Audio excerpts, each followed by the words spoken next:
having grown up in Africa, I think my lens, I went back every single year since I had left to go to high school. Every single year I went back for good chunks of time to visit family and so on. So I was able to maintain a running thread of observation, notwithstanding the fact that I was mostly out of the country most of the time, right?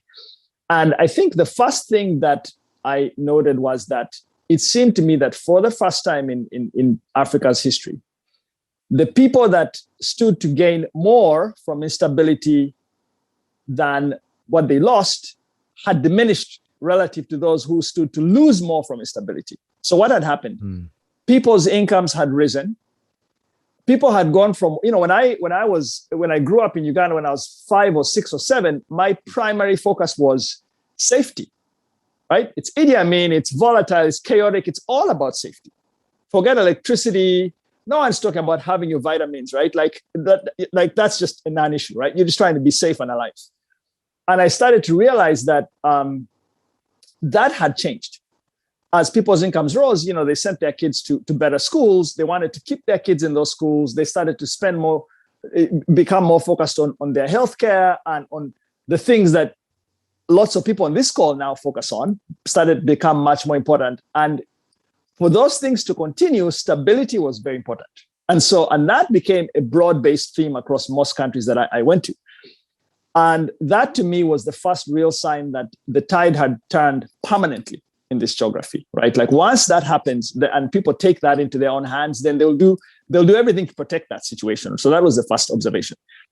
So look, that was the first thing I observed. The second was that the lens that I had as an African on opportunity and risk needed to be adjusted. And that's me as an African who grew up there, who has family there, who has a network there, who has invested personally there, right? So never mind a listener on this call, this podcast, who is not an African, never invested there, never been, right? So the lens really had to shift. How did it have to shift? I had grown up primarily investing in developed markets, to a lesser extent, emerging markets in Asia, but developed markets, emerging markets in Asia. And those markets were larger, more efficient, much more organized. And the types of opportunities and the types of risks you have in those markets are very different. So the types of opportunities you have are, can you find someone who has a highly specialized skill, who can take a business and make it go a certain direction to squeeze out certain efficiencies? And maybe that gets you a great return and has some impact on the people that business serves, okay? And if I was to take that mindset into Africa, it would be a disaster, because where Africa was not there.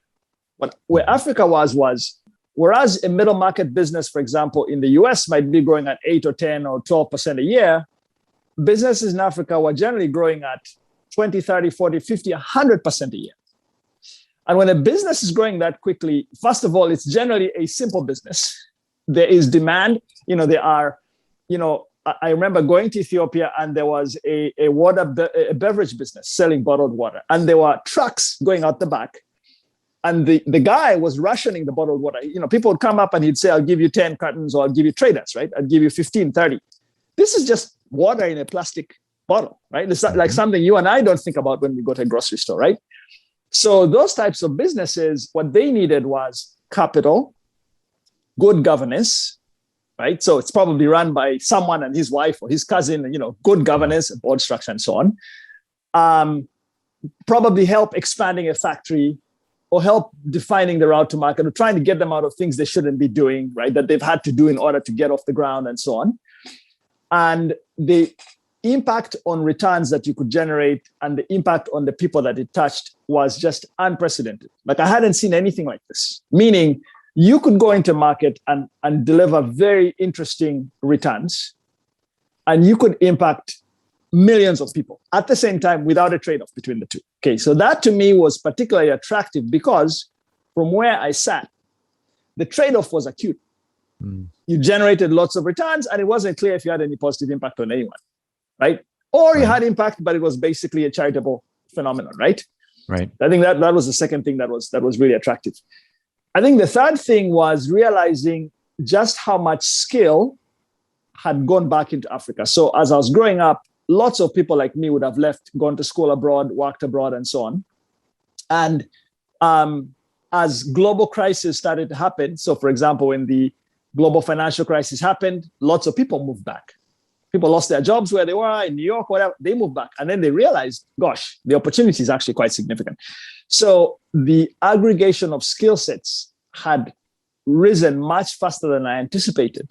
Again, as an African, never mind if I wasn't an African, right? Mm-hmm. So you pull those things together, you've got a shifting mindset, you've got a differentiated opportunity set, and you've got skill sets that are on the ground.